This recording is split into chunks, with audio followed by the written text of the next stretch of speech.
তো এই সপ্তাহে আমরা ইংলিশে কথা বলার জন্য পাস্ট ইনডিফিনিট টেন্স থেকে যা যা শিখতে হবে সবগুলো শিখব এবং ধাপে ধাপে ভিডিওগুলো আসবে ছোট ছোট আকারে। তো প্রত্যেকটা ভিডিও ছোট ছোট ভিডিওগুলো দেখার অনুরোধ রইল। তো এর মাধ্যমে আপনি সম্পূর্ণ ফ্রিতেই স্পোকেন ইংলিশের বেসিক যে ইনফরমেশন, যে গ্রামারগুলো প্রয়োজন আপনি শিখতে পারবেন। এবং আজ থেকে প্রতি সপ্তাহের মধ্যে যা যা পড়ানো হবে সেই ক্লাসগুলো রিক্যাপ করার জন্য প্রতি শুক্রবার রাত 10টায় লাইভে আসবো ইনশাল্লাহ। তো আমার এই ফ্রি ভিডিওগুলো যদি আপনি ফলো করেন তাহলে ইনশাল্লাহ আপনি ইংলিশে কথা বলতে পারবেন। তো চলুন শুরু করা যাক। আজকে আমরা পাস্ট ইনডিফিনিট, তো এই সপ্তাহে আমরা পাস্ট ইনডিফিনিট টেন্স নিয়ে আলোচনা করব।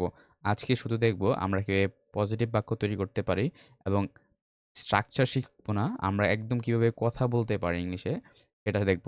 কারণ পাস্ট ইনডিফিনিট মূলত আমরা কেন ব্যবহার করি? অতীতের কাজগুলো বলার ক্ষেত্রে। অতীতে আমরা কী কাজ করেছিলাম সেই কাজগুলা ইংলিশে বলার ক্ষেত্রে বলার জন্য আমরা হচ্ছে পাস্ট ইনডিফিনিট টেন্সটা ব্যবহার করি। আর একটা জিনিস, আপনি একটা জিনিস বা একটি গ্রামার বা যেকোনো কাজই হোক না কেন ইংলিশের ক্ষেত্রে আপনি শিখার আগে কেন শিখতেছেন সেটা হচ্ছে নিজের সাথে একটু বুঝে নিবেন যে আমি এটা কেন শিখবো? আমার কেন প্রয়োজন? সেটা একটু বুঝে নিবেন।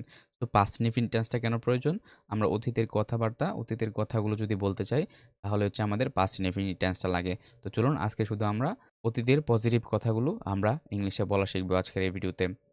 তার পরবর্তীতে ধাপে ধাপে হচ্ছে পরবর্তী ভিডিওগুলো আসবে। তো ভিডিওগুলো পেতে আমার ফেসবুক পেজটি ফলো দিয়ে পাশে থাকুন এবং ভিডিওতে একটি লাইক এবং একটা কমেন্ট করতে পারেন আমাকে উৎসাহ দেওয়ার জন্য। তো চলুন শুরু করা যাক।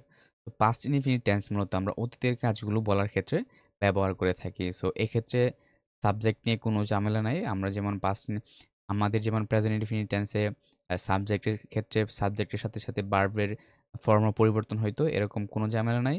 প্রত্যেকটা সাবজেক্টের সাথেই ভার্বের পাস্ট ফর্মটা বসবে। তো চলুন আমরা কিভাবে পজিটিভ বাক্য তৈরি করি সেটা দেখব।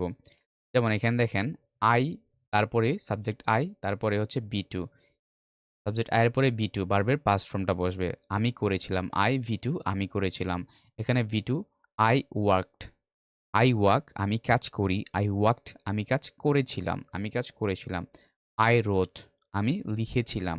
I wrote আমি লিখেছিলাম। I write আমি বর্তমানে লিখি। I wrote আমি লিখেছিলাম। আমি অতীতে লিখেছিলাম। আমি গতকাল লিখেছিলাম। I wrote yesterday আমি গতকাল লিখেছিলাম। I went আমি গিয়েছিলাম। went গিয়েছিলাম। I go আমি যাই। I went আমি গিয়েছিলাম। আমি গিয়েছিলাম। তারপর I slept আমি ঘুমিয়েছিলাম। তারপর I played আমি খেলেছিলাম। I drove আমি চালিয়েছিলাম। এখানে হচ্ছে ভার্বের প্রেজেন্ট ফর্মগুলো দেওয়া। আমরা হচ্ছে ভার্বের পাস্ট ফর্মটা ব্যবহার করব। I cooked আমি রান্না করেছিলাম। I read আমি পড়েছিলাম। I spoke আমি কথা বলেছিলাম। I liked আমি পছন্দ করেছিলাম। এখন সাবজেক্ট I নিজের সম্পর্কে বলা হলো।